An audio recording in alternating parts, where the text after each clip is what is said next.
ಅವತ್ತು ನಿಮ್ಮ ನಿಶ್ಚಿತಾರ್ಥ ಎಲ್ಲ ಮಾಡಿ ಮದುವೆಗಿನ 3 ದಿನ ಇದೆ ಅನ್ನುವಾಗ ಸಾಲಗಾರರು ನನ್ನ ಆಸ್ತಿ ಮೇಲೆ ಡಿಕ್ರಿ ತಂದ್ರು. ಆಗ ಸಾಲನೂ ತೀರ್ಸಕ್ಕಾಗದೆ ನಿಮ್ಮ ಮಗಳ ಮದುವೆನೂ ಮಾಡಕ್ಕಾಗದೆ ಅವಮಾನದಿಂದ ಆತ್ಮಹತ್ಯೆ ಪ್ರಯತ್ನಿಸಿದಾಗ ನನಗೆ ಧೈರ್ಯ ಹೇಳಿ ನನ್ನ ಸಾಲನೆಲ್ಲ ತಾನು ತೀರಿಸಿ ನನ್ನ ಮಾನ ಪ್ರಾಣ ಉಳಿಸಿದ ಪುಣ್ಯಾತ್ಮನಮ್ಮ ಅವರು.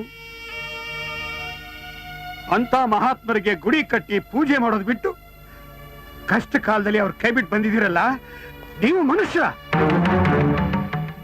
ಇವರೇನೋ ಹೊರಗಿಂದ ಬಂದವರು ಹಾಳಾಗ್ಲಿ, ನಿಮ್ಮ ಬುದ್ಧಿಗೆ ಏನ್ರಪ್ಪ ಬಂತು? ಒಂದು ತಿಳ್ಕೊಳ್ಳಿ, ಜನ್ಮ ಕೊಟ್ಟ ತಾಯಿ ತಂದೆನ ಗೌರವಿಸ್ತಿರೋ ವ್ಯಕ್ತಿ ಯಾವತ್ತೂ ಜೀವನದಲ್ಲಿ ಉದ್ಧಾರ ಆಗೋದೇ ಇಲ್ಲ.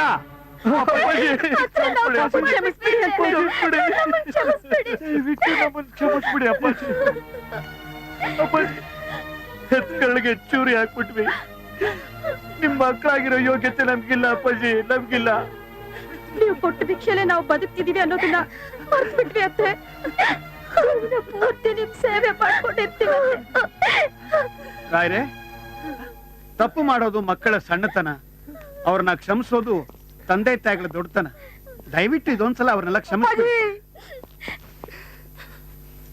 ಕಿರಣ್, ಏನೋ ಇದು? ಯಾಕೋ ಇದ್ದಕ್ಕಿದ್ದಾಗೆ ವಾಪಸ್ ಬಂದೆ? ಅದನ್ನೆಲ್ಲ ಆಮೇಲೆ ಹೇಳ್ತೀನಿ, ಮೊದಲು ನನಗೆ ಕ್ಷಮಿಸಿದ್ದೀನಿ ಅಂತ ಹೇಳಿ ಅಪ್ಪಾಜಿ. ಕ್ಷಮೆ? ಕ್ಷಮಿಸುವಂತ ತಪ್ಪೇನ್ ಮಾಡಿದೀಯೋ?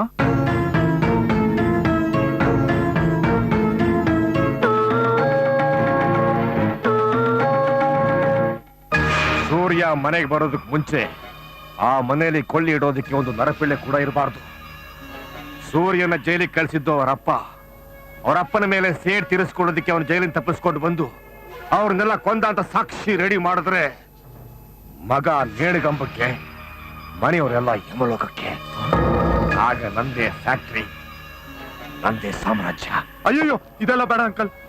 ನಾನೇನೋ ಸಣ್ಣ ಪುಟ್ಟ ಕಳ್ತನ ಮಾಡಿಸ್ತೀರಾ ಅನ್ಕೊಂಡ್ರೆ ನೀವು ಅವ್ರ ಫ್ಯಾಮಿಲಿನ ಕೊಲೆ ಮಾಡಿಸ್ತೀನಿ ಅಂತಿದ್ದೀರಾ. ಇದಕ್ಕೆಲ್ಲ ನಾನು ಒಪ್ಪಲ್ಲ ಅಂಕಲ್. ಆತರಗಾರನಿಗೆ ಬುದ್ಧಿ ಮಟ್ಟ ಅಂತ ಇದಕ್ಕೆ ಹೇಳೋದು. ಅವಸರದಲ್ಲಿ ನೀನು ಅವನ ಮನೆ ಅಳಿ ಅನ್ನೋದೇ ಮರ್ತ್ಬಿಟ್ಟೆ. ಉಚ್ಚೆ ಹೊಯ್ದರು ಕಚ್ಚೆ ಗೊತ್ತಾಗಬಾರ್ದು ಅನ್ನೋದೇ ಈ ವಿಷ್ಕಂಠೆನ್ ಲೆಕ್ಕ. ಸಾಕ್ಷಿ ಇಟ್ಕೊಂಡು ನಾನು ಯಾವತ್ತು ಯಾವ ತಪ್ಪು ಮಾಡಿದವನಲ್ಲ. ಪೂಜೆ ಇವರಿಂದ ಶುರು ಮಾಡ.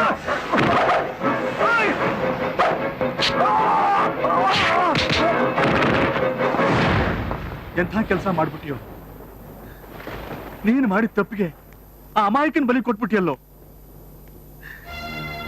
ಈ ಪಾಪಿ ಕೈಗಳಿಂದಲೇ ಅವನ ಹೊಡೆದು ಬಡಿದು ಮನೆಯಿಂದ ಆಚೆ ತಪ್ಪಿಟ್ಟಲ್ಲೋ. ಇನ್ ಹೇಗೋ ನಾನು ಅವನಿಗೆ ಮುಖ ತೋರಿಸ್ಲಿ? ಹೇಗ್ ತೋರಿಸ್ಲೋ ಈ ಮುಖನ?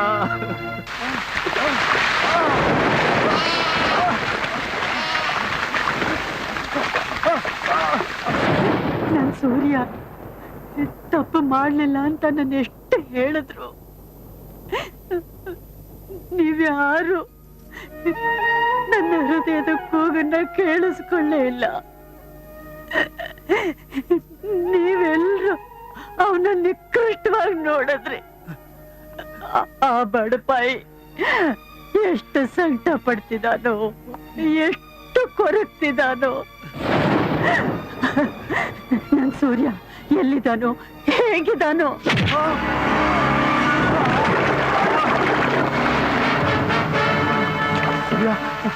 ಸೂರ್ಯ, ನಾನು ಕ್ಷಮಿಸ್ಬಿಡು. ನಾನು ತಪ್ಪಾಗ್ಬಿಟ್ಟೆ. ಆ ವಿಷ್ಕಂಠಯ್ಯ ನೀನ್ ತಪ್ಪಿಸ್ಕೊಂಡು ಹೋಗಿದ್ ವಿಷಯ ಗೊತ್ತಾಗಿ ನಮ್ಮ ಮನೆಯವರೆಲ್ಲ ಕೊಲೆ ಮಾಡಿ ಆ ಕೊಲೆನ ನಿನ್ ಮೇಲೆ ಹಾಕ್ಬೇಕು ಅಂತಿದ್ದೆ.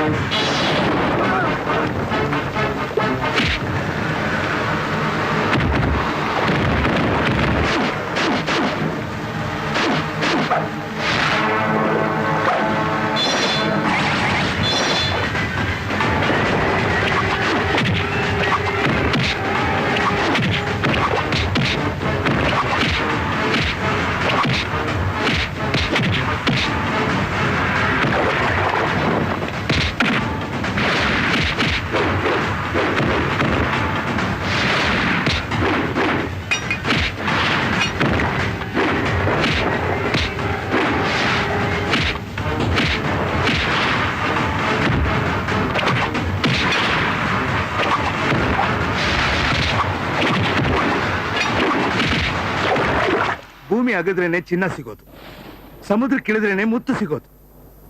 ಸೂರ್ಯ ಒಂದು ಅಪೂರ್ವ ಮುತ್ತು ಅಂತ ಈಗಲಾದ್ರೂ ಗೊತ್ತಾಯ್ತಲ್ಲ. ಬನ್ನಿ ಹೋಗೋಣ. ವಿವೇಕ್, ಯಾರು ನೋಡಿದ್ದು?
ಯಾವ ತಪ್ಪು ಮಾಡಿಲ್ಲಪ್ಪ. ನನಗ್ ಗೊತ್ತು ಮಗನೇ, ನೀನ್ ಯಾವ ತಪ್ಪು ಮಾಡಿಲ್ಲ ಕಣೋ. ನಾನೇ ನಿನ್ ತಪ್ಪು ತಿಳ್ಕೊಂಡ್ಬಿಡ್ತೆ ಮಗನೇ.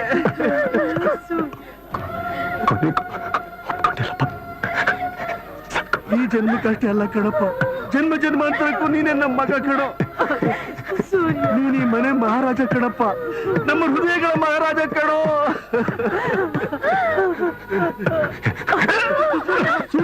ಸೂರ್ಯ, ಏನ್ ಮಗ, ಏನಾಗ್ತಿದೆ ಹೇಳು ಮಗ. ಮನೆ ಬಿಟ್ಟು ಹೋದಾಗಿಂದ ಒಂದಿನೂ ಕಣ್ತು ಬಂದಿದ್ದೆ ಮಾಡಿಲ್ಲ.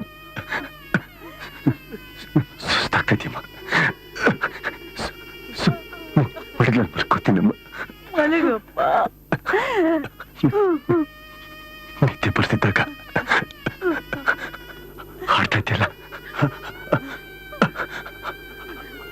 ಹಾಡಮ್ಮ ಹಾಡಮ್ಮ ಹಾಡಮ್ಮ ಹಾಡಮ್ಮ. ಕಂದಮ್ಮ ಕಂದಮ್ಮ ಚಿನ್ನಾರಿ ಚೆಲುವಮ್ಮ, ಜೋಲಾಲಿ ಜೋ ಜೋಲಾಲಿ ಜೋ, ಕಣ್ತುಂಬ ಕನಸಿತ್ತು ನಿದ್ರೆ ಮಾಡೋ ಹಾಯಾಗಿ, ಜೋಲಾಲಿ ಜೋ ಜೋಲಾಲಿ ಜೋ. ಈ ಪ್ರೀತಿ ಲಾಲಿಯಲಿ ನನ್ನ ಉಸಿರ ಪದಗಳಿವೆ, ಮಗ